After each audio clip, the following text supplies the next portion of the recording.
शख्स अपने हाथों को उठा करके अल्लाह तबारक व तआला की बारगाह में रो रो करके दुआ कर रहा है, लेकिन अल्लाह तबारक व तआला उस बंदे की दुआ को कबूल नहीं फरमा रहा। हज़रत सय्यदना मूसा कलीमुल्लाह अलैहिस्सलातु व तस्लीम उसे देखते रहे। देखने के बाद फिर आप बारगाह खुदावंदी में अर्ज गुजार हुए।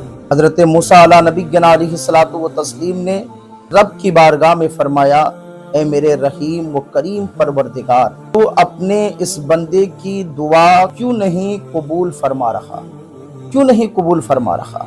अल्लाह तबारक व तआला ने आप अलैहिस्सलाम की तरफ वही नाज़िल फरमाई, ऐ मूसा, अगर ये शख्स इतना रोए तो उसका दम निकल जाए। ऐ मूसा, अगर ये शख्स इतना रोए कि उसका दम निकल जाए, यानी ये मर जाए, इंतकाल हो जाए, और अपने हाथ इतने बुलंद कर ले कि आसमान को छू ले। फरमाया, अपने हाथ को इतने बुलंद कर ले कि आसमान को छू ले, तब भी मैं उसकी दुआ कबूल नहीं करूंगा। अल्लाह अकबर। तब भी मैं उसकी दुआ कबूल नहीं करूंगा। मेरे मौला, उसकी वजह क्या है? कौन फरमाया? हजरत मूसा अला नबीना ने अर्ज की, मेरे मौला, उसकी क्या वजह है? इरशाद बारी ताला हुआ, ये हराम खाता, हराम पहनता और उसके घर में हराम माल है।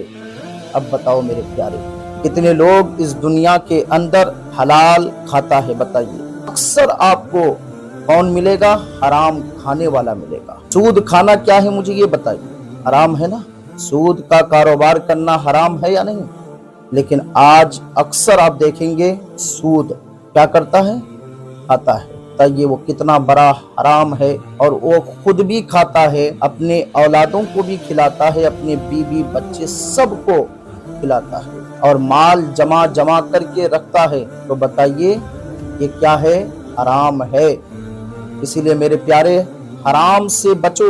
जो हराम खाता है, हराम पहनता है, और जिसके घर के अंदर हराम माल है, यानी जमा करके उन्होंने हराम रखा है माल, अल्लाह तबारक व तआला उस इंसान की दुआ को कभी कबूल नहीं करेगा। समझ रहे हैं? उस इंसान की दुआ को अल्लाह कभी कबूल नहीं फरमाएगा। कबूल उसी की दुआ होती है जो हलाल खाता है, मेहनत व मजदूरी करके 100 रुपए कमा करके अपनी जिंदगी को गुजारता है, अपनी घर वालों को, अपनी फैमिली को अच्छी तरीके से देखता है, और हराम नहीं बल्कि हलाल कमा करके मेहनत मजदूरी के साथ वो क्या है 100 रुपए कमाता है, उसी 100 रुपए में वो अपनी जिंदगी को गुजारता है।